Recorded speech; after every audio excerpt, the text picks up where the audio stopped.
नाजरीन, अगर हम बात करें आज के वक्त में पाए जाने वाले सबसे खतरनाक सांप की, तो एनाकोंडा का नाम तो आपने ज़रूर सुना होगा, जो इतना खतरनाक है कि एक ही पल में अपने शिकार को बुरी तरह से जकड़ कर मौत की नींद सुला दे। और तो और ये इंसानों को भी निगल कर खाने से ज़रा भी नहीं कतराता। वही अगर हम बात करें टाइटेनोबोआ की, जो आज से कई हज़ारों साल पहले इस ज़मीन पर मौजूद था और उस वक्त का इतना बड़ा और ख़तरनाक सांप था कि बड़े से बड़ा जानवर भी टाइटेनोबोआ का सामना करने से डरता था। ये चुपके से आकर अपने शिकार को बुरी तरह से जकड़ कर इतना ज़ोरदार वार करता था कि शिकार का बच पाना लगभग नामुमकिन सा होता, फिर चाहे वो कितना बड़े से बड़ा मगरमच्छ ही क्यों ना हो। इसीलिए इसे मास्टर स्नेक के नाम से भी जाना जाता है। लेकिन क्या हो अगर टाइटेनोबोआ आज भी जिंदा होते और इनका सामना एनाकोंडा से हो जाता, तो इनकी लड़ाई में कौन जीतता, जानेंगे हम आज की इस वीडियो में। नाजरीन, सबसे पहले बात करें टाइटेनोबोआ की, तो ये अभी तक इस ज़मीन पर मौजूद सबसे बड़े सांप की नस्ल है, जो आज से लगभग 60 मिलियन साल पहले इस ज़मीन पर पाए जाते थे।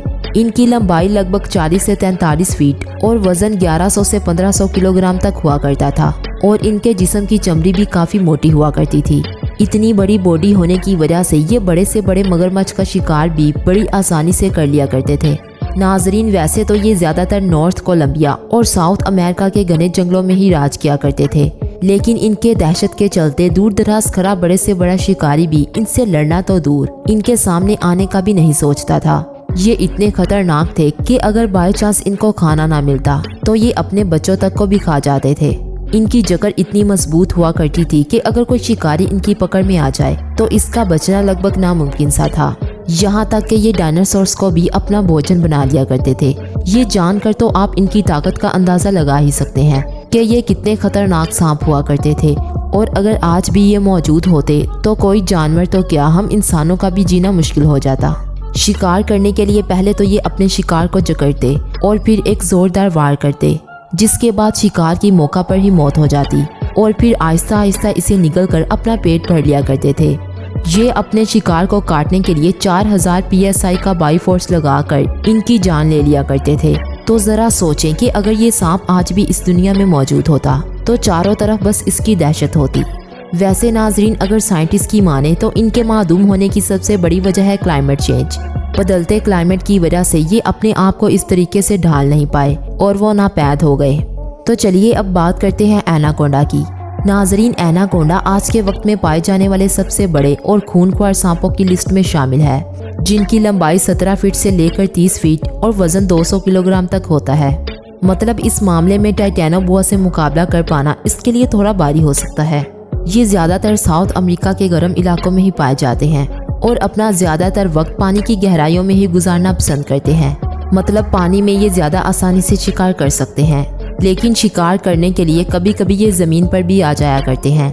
ये हमेशा बड़े ही शिकार पकड़ने की कोशिश करते हैं और टाइटेनोबोआ की तरह ही अपने शिकार को जकड़ कर इनका दम घोट देते हैं। इनकी जोरदार जकड़ से शिकार का दम तो घुटता ही है, साथ ही साथ उसकी हड्डियां भी चकनाचूर हो जाती हैं, जिससे उसकी पल भर में ही तड़प तड़प कर मौत हो जाती है। ये अपने शिकार को काटने के लिए तकरीबन 800 से 900 PSI की बाईफोर्स का इस्तेमाल करते हैं। नाजरीन, कभी कभी तो ये अपने शिकार पर अचानक से आकर हमला करते हैं और सीधे निगल जाते हैं। इसीलिए बड़े से बड़ा मगरमच्छ भी इनसे दूर ही रहता है। तो नाजरीन, बात करते हैं एनाकोंडा और टाइटेनोबोआ के दरमियान में होने वाली फ़ाइट की। तो आपको ये बात तो पता ही होगी कि फ़ाइट में साइज़ का काफ़ी इम्पोर्टेंट रोल होता है, क्योंकि जिसके पास बड़ी और ताकतवर बॉडी होती है कहीं ना कहीं उसके पास इसका एडवांटेज भी होता है। और चूंकि टाइटेनोबोआ की जिसामत और साइज़ एनाकोंडा के मुकाबले काफ़ी ज़्यादा बड़ा होता है, इसीलिए इस मामले में एनाकोंडा के लिए टाइटेनोबोआ को हरा पाना मुश्किल ही नहीं बल्कि नामुमकिन सा है। हालांकि एनाकोंडा की बॉडी की जकड़ काफ़ी मजबूत है, लेकिन टाइटेनोबोआ की सिर्फ जकड़ ही नहीं बल्कि पूरी चमड़ी ही इतनी मजबूत होती है कि एनाकोंडा अपने 900 PSI का बाईफोर्स का इस्तेमाल करके इससे काटना भी चाहे तब भी टाइटेनोबोआ जैसे ताकतवर सांप को नहीं मार सकता। वही टाइटेनोबोआ की एक बाइट ही एनाकोंडा को मौत की नींद सुला सकती है। इसीलिए आखिरकार जीत टाइटेनोबोआ की ही होगी। नाजरीन, आज की इस वीडियो में बस इतना ही। अगर वीडियो पसंद आई हो तो वीडियो को लाइक करना और चैनल को सब्सक्राइब करना ना भूलें।